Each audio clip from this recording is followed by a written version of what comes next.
Les catastrophes. La crise économique. Le trou de la couche d'ozone. Et de la sécurité sociale. Vos soucis. Vos ennuis. Vos problèmes. Vos emmerdes. C'est partout. Sauf sur Rire et Chanson. Des bonnes nouvelles, rien que des bonnes nouvelles avec Aurélie. Oui, et je commence aujourd'hui par une bonne nouvelle pour ceux et celles qui ont un handicap un peu relou dans la vie de tous les jours, les daltoniens. Et oui, ceux qui ne voient pas les couleurs comme nous, c'est surtout les hommes d'ailleurs qui sont atteints de ce problème héréditaire. 8% de la population masculine en souffre. Eh bien, sachez messieurs qu'une entreprise américaine a trouvé la solution à ce problème qui t'empêche notamment de conduire, mais aussi d'apprécier les magnifiques couleurs de notre monde ou de t'habiller correctement, tout simplement. Les lunettes de l'entreprise américaine Anchroma permettront de séparer les différentes longueurs d'onde qui correspondent à chaque couleur. Et du coup, elles rehausseront également les couleurs, ce qui permettra de corriger la perception chez les daltoniens. Génial. Comptez quand même 44 000 francs environ pour la paire de lunettes, mais au moins tu pourras voir vraiment les couleurs réellement.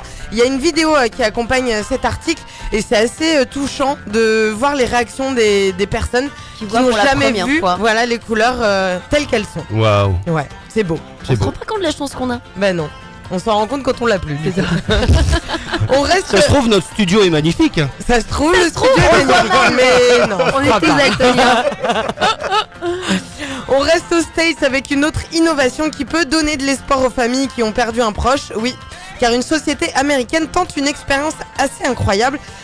C'est assez bizarre, hein. Ils veulent tenter de ramener les morts à la vie. Alors je m'explique. En tout cas, ceux qui sont considérés comme étant en mort cérébrale. Le but, ni plus ni moins que de ramener ces individus donc à la vie. Le projet baptisé Reanima n'est pas nouveau et ça inquiète un petit peu le milieu scientifique depuis 2016. Mais selon un magazine scientifique américain, après un premier refus d'essais cliniques en Inde, les équipes de Biomark seraient en passe de mener des tests en Amérique du Sud.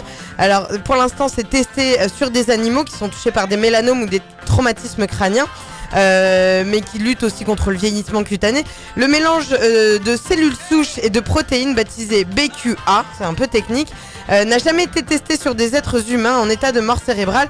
La procédure inclut une thérapie laser et des chocs électriques destinés à recréer des connexions entre les neurones.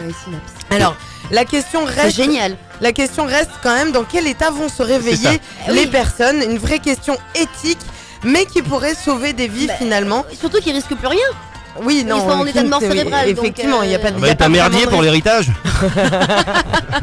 Mais bon, tu sais pas dans quel état ils vont se réveiller. Est-ce que ce sera des légumes? Est-ce que, enfin, tu vois, non, mais ça vaut la peine d'essayer, je trouve. Voilà. En tout cas, on verra dans quelques années ce que ça donne. C'est vrai, on n'est pas assez nombreux. Autant que meurt plus jamais, c'est vrai. La vie éternelle, mec, la vie éternelle. Non, mais c'est pour les morts cérébrales uniquement. Voilà, t'es pas complètement mort. Non, c'est ton cerveau qui est mort. En fait. Cela dit, ça arrive à des gens bien vivants. Ouais, c'est vrai. Le cerveau mort, oui, ça on le sait, oui. Et je termine par une très bonne nouvelle pour nous les femmes et surtout pour les jeunes femmes qui pensent que les demoiselles dans les magazines sont comme ça dans la vraie vie et qui du coup se lancent des challenges à la con du genre le tie gap ou le A4 challenge. Si vous vous souvenez, fallait être aussi mince qu'une feuille à 4. Eh bien, on va peut-être aussi sauver des vies grâce à un décret publié en France qui oblige aujourd'hui les magazines à intégrer la mention photo retouchée sur toutes les photos qui leur ont été. Un nouvel outil pour prévenir les troubles alimentaires que certaines demoiselles se déclenchent pour être aussi maigres que les mannequins qu'elles idéalisent. C'est triste. L'obligation concerne les images insérées dans tous les messages publicitaires, dans la presse, sur des affiches, sur internet ou encore dans les catalogues. En gros, ça va être partout.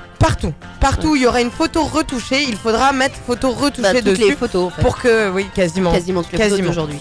Il faut Sauf également... les vôtres sur le site. Ouais, exactement. Mais nous, on n'est pas retouchés, on n'a pas besoin de retoucher, on assume totalement. Complètement. Tout à fait. Il faut également savoir que les mannequins qui voudront travailler en France auront l'obligation de présenter un certificat médical pour prouver qu'elles sont en bonne santé. Ça, c'est pas si mal. Dis donc, c'est top tout ça. Voilà. C'est bien. Bah, oui. La Tahiti Fashion Week, c'est la semaine prochaine. Rire et Chanson.